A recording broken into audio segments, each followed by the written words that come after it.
जहाजपुर से एक बड़ी खबर आपको बताते हैं। देखिए, जहाजपुर में सांप्रदायिक तनाव का चौथा दिन है। बप्पा को विदाई को लेकर मुस्तैद प्रशासन धीरे धीरे सामान्य होने लगा है। जहाजपुर के हालात तनावपूर्ण माहौल, लेकिन स्थिति नियंत्रण में है। ये बड़ी जानकारी आपको दे दें। गणेश विसर्जन को लेकर चप्पे चप्पे पर पुलिस बल तैनात है। गुरुवार को निकाला जाएगा ठाकुर जी का बेवान। 6 सूत्रीय मांगों पर नहीं हुआ एक्शन तो फिर बिगड़ सकते हैं जहाजपुर के हालात। बड़ी खबर है इस वक्त की, स्थिति नियंत्रण में है। आपको बता दें, सांप्रदायिक तनाव का चौथा दिन है जहाजपुर में। आज बप्पा की विदाई को लेकर प्रशासन मुस्तैद है। धीरे धीरे जहाजपुर के हालात सामान्य हो रहे हैं। तनावपूर्ण माहौल जरूर बना हुआ, लेकिन स्थिति नियंत्रण में है। दिलशाद हमारे सहयोगी सीधा कनेक्ट हो रहे हैं, लाइव बात करेंगे दिलशाद से। दिलशाद, अभी मौजूदा स्थिति क्या है सांप्रदायिक तनाव की? जी बिल्कुल, जहाजपुर में सांप्रदायिक तनाव का चौथा दिन है।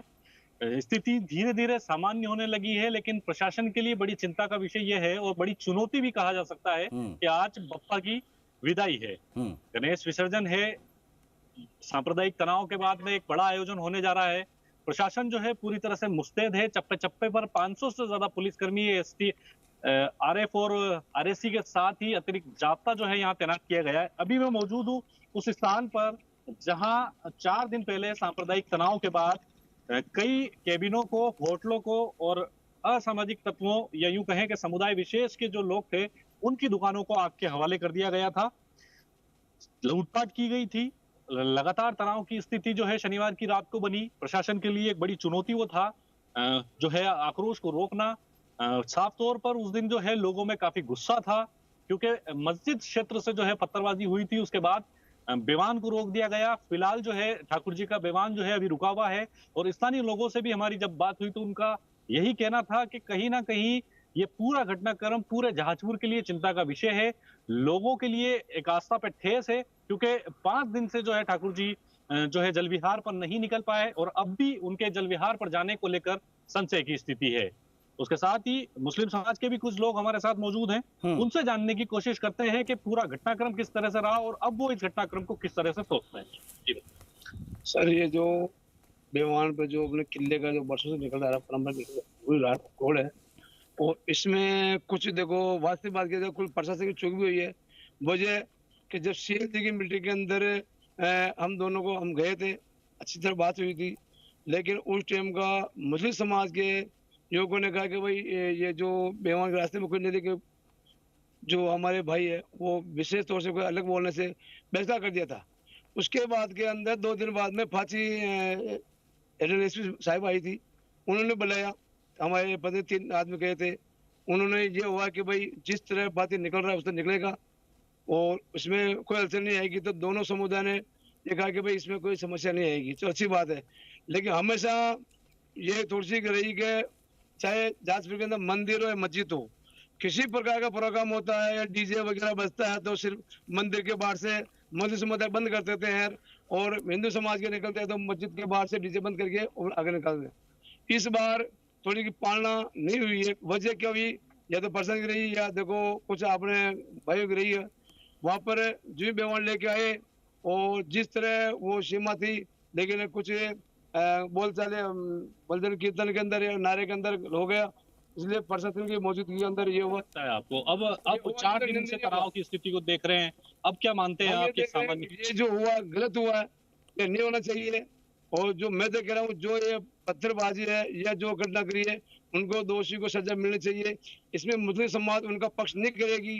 ये जरूर है जो निर्दोष है, जो किसी में नहीं है, कैमरे में आ गए हैं, उनको बर्बादी किया जाए। जो वास्तव में जो पत्थर फेंके हैं, जो माहौल बिगाड़ा है, जहाजपुर का सौंदर्य बिगाड़ा है, उस आदमी को कठोर सजा मिलनी चाहिए।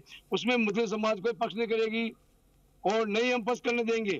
जी, तो बिल्कुल साफ तौर पर यहाँ दोनों ही समाजों का यही कहना है कि असामाजिक तत्वों को किसी भी कीमत पर बख्शा नहीं जाए, चाहे वो मुस्लिम समाज के हों, चाहे वो अन्य समाज के हों। सख्त कार्रवाई जो है कानूनी रूप से उनके खिलाफ होनी चाहिए, ताकि जहाजपुर की जो फिजा बिगड़ी वो दोबारा ना बिगड़े।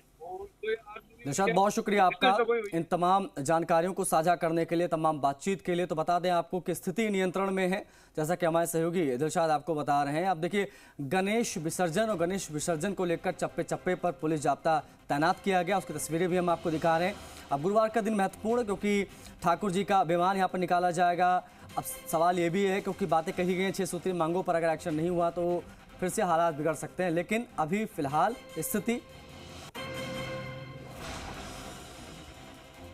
नियंत्रण में है। दिलशाद हमारे सहयोगी लगातार जुड़े हैं, उनसे एक बार फिर से जुड़ेंगे, बातचीत करेंगे। दिलशाद, 6 सूत्रीय मांगों पर अगर एक्शन नहीं हुआ तो क्या स्थिति हो सकती है, जरा वो बताइए, और 6 सूत्रीय मांगे क्या है, अगर आप वो बता पाए तो। दिलशाद जी बिल्कुल, मुख्य रूप से विधायक जो है, स्थानीय विधायक गोपीचंद मीणा और हिंदू संगठनों की शुरुआती आंदोलन से ही ये मांग रही कि आरोपियों की जल्द से जल्द गिरफ्तारी हो और अवैध अतिक्रमण जो भी है उसके खिलाफ एक्शन लिया जाए और असामाजिक तत्व जो भी है उनके घरों पर बुलडोजर चलाया जाए। उसके साथ ही सख्त से सख्त कानूनी कार्रवाई जो है हर उस असामाजिक तत्व के खिलाफ की जाए जिसने जहाजपुर की फिजा को बिगाड़ने की कोशिश की है।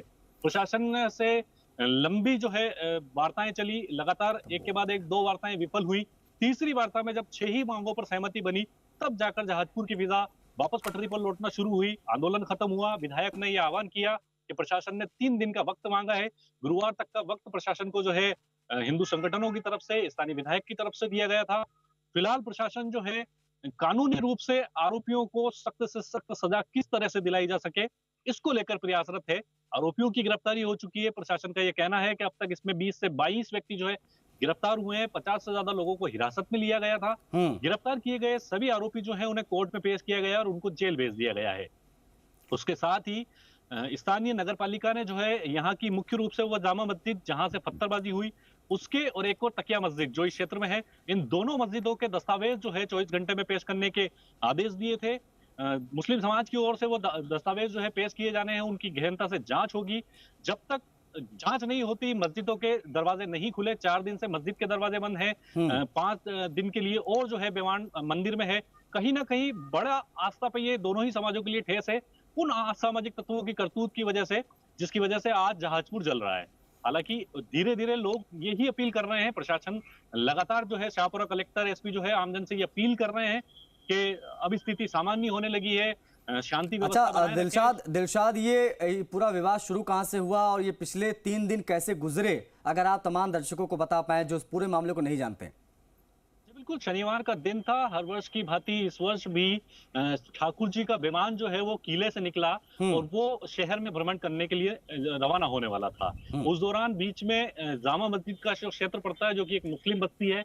परंपरा रही है उस रास्ते से निकलने की और परंपरा रही है मस्जिद और मंदिर के बाहर ढोल ताशे बंद कर देने की। वही हुआ, आयोजकों ने बंद करवा दिया था, लेकिन कुछ असामाजिक तत्वों की करतूत थी कि वहां धक्का मुक्की और मारपीट जैसी घटना हुई और उसके बाद मस्जिद के ऊपर से पत्थरबाजी जो की गई, जो कि सोशल मीडिया पे उसकी वीडियो भी वायरल हुआ थी। मीडिया ने एक्सक्लूसिवली उन वीडियो को जो है दर्शकों के सामने रखा भी था। उसके बाद प्रशासन एक्शन में आया। विधायक और हिंदू संगठनों में आक्रोश फैल गया और वो उसी मस्जिद से 10 मीटर की दूरी पर वहीं धरने पर बैठ गए और उनका साफ तौर पर यह कहना था कि विमान की इस यात्रा को बिगाड़ने वाले असामाजिक तत्वों के खिलाफ सख्त एक्शन लिया जाए। असामाजिक तत्व जिन्होंने पत्थरबाजी की है उनके घरों पर बुलडोजर चलाया जाए। उसके साथ ही मस्जिद का जो अवैध निर्माण है उस पर भी कार्रवाई हो।